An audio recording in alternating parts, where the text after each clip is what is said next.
Are you looking to take control of your day and improve your personal productivity? Hi, I'm Russell Cummings. I'm the author of a couple of books around focused execution, which is around how you get more productivity out of your day. My story is that I have gone from working over 70 hours a week, probably close to 80 hours a week if I'm honest, back to 35 hours a week and across 4 days. So I've done that at the same time while I've doubled my revenue, and no, I just haven't increased my price.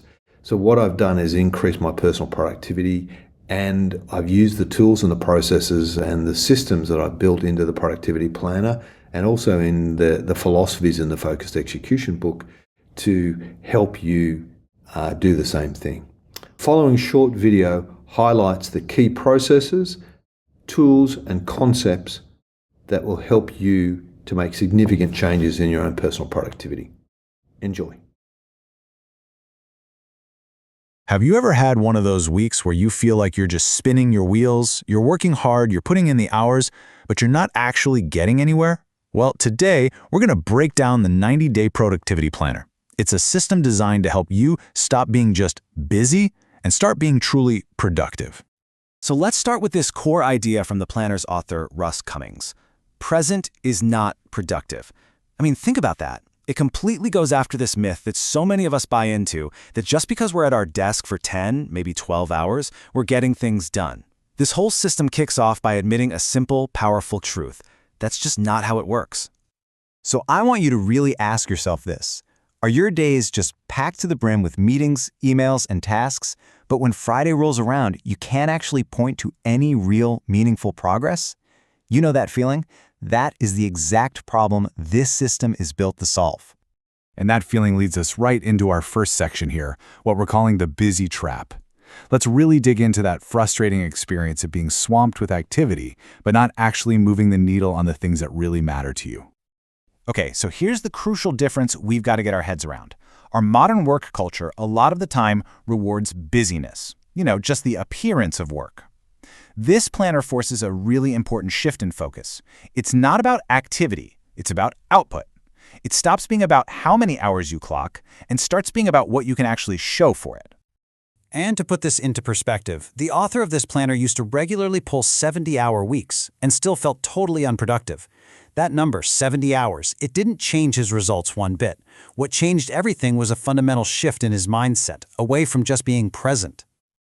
So if that's the trap, how in the world do we get out of it?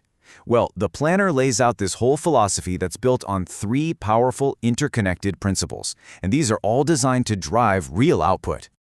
And they are focus, discipline, and control. According to the planner, mastering these 3 things is the absolute foundation for being effective. It's not about just one of them, it's when they all work together that they create this powerful engine for getting things done. It all starts with focus. This really is the cornerstone of the whole system. It's about having the clarity to know what truly matters right now and then pointing all of your mental energy at that one thing while learning to shut out all the noise from everything else. Then you've got discipline. Okay, so focus is kind of like the steering wheel pointing you in the right direction. Discipline is the engine. I mean, we've all felt that initial motivation fade away, right?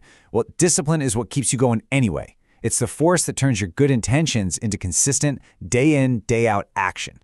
And finally, there's control. This is all about becoming the architect of your own work environment. Let's be honest, you can't be focused or disciplined if you're in total chaos. This means you have to intentionally set up boundaries with your time, your phone, your workspace to protect yourself from all those interruptions.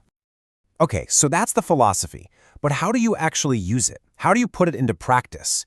That brings us to what's called the cascading plan system, and it's a really elegant way to connect your biggest long-term vision to the tiny things you do every single day. See, there's a reason it's called a cascading plan. You start big with your 90-day vision. Then that vision cascades down into smaller monthly milestones. Those then break down into your weekly priorities, and finally, all the way down to your daily tasks. And the magic here is that every single thing you do today is now directly tied back to your most important goals. No more wasted effort. All right, now let's zoom in on the most practical part, the real nitty-gritty. What are the tools you can use day in and day out to make this system actually work and make sure you're executing that plan? It all starts with identifying your big rocks. This idea, which was inspired by Stephen Covey, is so simple but so powerful. Your big rocks are your 3 or 4 most critical, high-impact goals for the quarter. And the rule is you have to put them in your schedule first before all the little stuff, the gravel and sand, fills up your time and pushes the important things out. So you've got your big rocks. You know what's important for the quarter. But how do you decide what to do today? Well, for that, you use a simple, but I gotta say, an incredibly powerful tool for prioritization. And this is it, the must, should, could framework. It's just genius in its simplicity.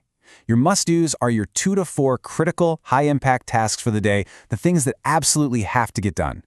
Should-dos are important, but maybe a little less urgent. And could-dos? Those are the nice-to-haves that you only even think about if everything else is finished. And now for the single most important rule in this entire system. This one is completely non-negotiable. You must complete your must-do tasks before you even think about starting a should-do. This one discipline, right here, is what guarantees you are always making progress on what actually matters. So after all that, what does this all add up to? Well, it's about a complete shift in how you measure a successful day. You stop measuring your day by the hours you were present, and you start measuring it by the meaningful results you produced. That's the transformation, from just empty activity to real, tangible output. And that leaves us with one final thought for you to take with you. As you look ahead at your own week, right now, what is the one strategic must-do task that if you get it done, will make the biggest possible difference? Find it, schedule it, and make it happen. If you're interested, you can grab a copy of the Focused Execution 90-Day Productivity Planner from Amazon. There's a link on the screen. And similarly, the Focused Execution book, which is the why to the planning journals, how book, is also available on Amazon, and you can use the same link and they should both come up. If you've got any questions, please get back to me. Really happy to answer any questions. And I wish you all the success with improving your productivity.